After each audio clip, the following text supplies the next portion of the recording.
नमस्कार दर्शकों, बात आज की चैनल के कार्यक्रम टॉप 10 में आपका स्वागत है। मैं हूं निपुण भार्गव और पेश है अभी तक की 10 बड़ी खबरें। आज फ्लोरिडा में नासा के केनेडी स्पेस सेंटर से उड़ान भरने वाला एक्सियोम 4 मिशन स्पेसएक्स के ड्रैगन अंतरिक्ष यान में 4 अंतरिक्ष यात्रियों को ले जा रहा है, जिसे फैल्कन 9 रॉकेट द्वारा कक्षा में प्रक्षेपित किया जाएगा। बता दें कि नासा और स्पेसएक्स के सहयोग से एक्सियोम स्पेस ने इस मिशन को तैयार किया है। इसमें कई देशों के अंतर्राष्ट्रीय क्रू मेंबर शामिल हैं और यह कमर्शियल स्पेस एक्सप्लोरेशन में एक बड़ा कदम है। भारत के लिहाज से खास बात यह है कि इसमें भारतीय अंतरिक्ष यात्री शुभांशु शुक्ला भी रवाना हो रहे हैं, जो किसी भी भारतीय एस्ट्रोनॉट की ISS के लिए ये पहली उड़ान होगी। भारत ने ईरान और इजराइल से मंगलवार को अपने 1100 से अधिक नागरिकों को बाहर निकाला। इन दोनों देशों से भारतीय नागरिकों को सुरक्षित निकालने के लिए शुरू किए गए ऑपरेशन सिंधु के तहत अब तक 3170 लोगों को सुरक्षित वापस लाया जा चुका है। विदेश मंत्रालय द्वारा दी गई जानकारी के मुताबिक मंगलवार को 2 विशेष उड़ानों के जरिए कुल 573 भारतीयों, 3 श्रीलंकाई और 2 नेपाली नागरिकों को ईरान से निकाला गया है। भारतीय जनता पार्टी आज आपातकाल की 50वीं बरसी पर संविधान हत्या दिवस मनाएगी। जानकारी के अनुसार इसमें हर जिले में कार्यक्रम होंगे और सेनानियों का सम्मान होगा। इन आयोजनों में केंद्र व राज्य के वरिष्ठ नेता, केंद्रीय मंत्री, सांसद व विधायक शामिल होंगे। बता दें कि आज ही के दिन 1975 में देश भर में आपातकाल लगाया गया था। इसकी घोषणा तत्कालीन प्रधानमंत्री इंदिरा गांधी ने की थी, जिसका काफी विरोध भी हुआ था। दिल्ली को छोड़कर पूरे देश भर में मानसून पहुंच गया है और वहां बुधवार तक मानसून के दस्तक देने की उम्मीद जताई जा रही है।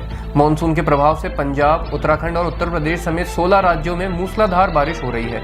गुजरात के सूरत शहर में सोमवार से मंगलवार की सुबह तक 100 मिलीमीटर से अधिक वर्षा हुई है और पूरा शहर दरिया में बदल गया है। देश के मध्य, पूर्व और पूर्वोत्तर भाग में अगले 7 दिनों के दौरान और उत्तर पश्चिम में बुधवार से बहुत भारी बारिश होने की संभावना है। साथ ही अलग अलग राज्यों के लिए येलो से ऑरेंज अलर्ट जारी किया गया है। बेंजामिन नेतन्याहू ने कहा कि इजराइल ने जो ऐतिहासिक जीत हासिल की है, यह पीढ़ियों तक याद रहेगी, लेकिन उसे ईरान की दूरी के खिलाफ अपना अभियान पूरा करना होगा। इजराइल और ईरान के बीच आखिरकार 12वें दिन संघर्ष विराम हो गया है। ट्रंप के युद्ध विराम की घोषणा के बाद ईरान और इजराइल दोनों ने इसे स्वीकार करने की पुष्टि की थी। दोनों देशों के बीच युद्ध विराम कराने में खाड़ी के देश कतर ने अहम भूमिका निभाई है। भारत के स्टार भाला फेंक एथलीट नीरज चोपड़ा ने चेक गणराज्य में गोल्डन स्पाइक एथलेटिक्स मीट में 85.29 मीटर के सर्वश्रेष्ठ थ्रो से खिताब जीत लिया है। बता दें कि यह वही टूर्नामेंट है जिसे नीरज के कोच और विश्व रिकॉर्ड होल्डर जान जेलेज़नी ने अपने करियर में 9 बार जीता है।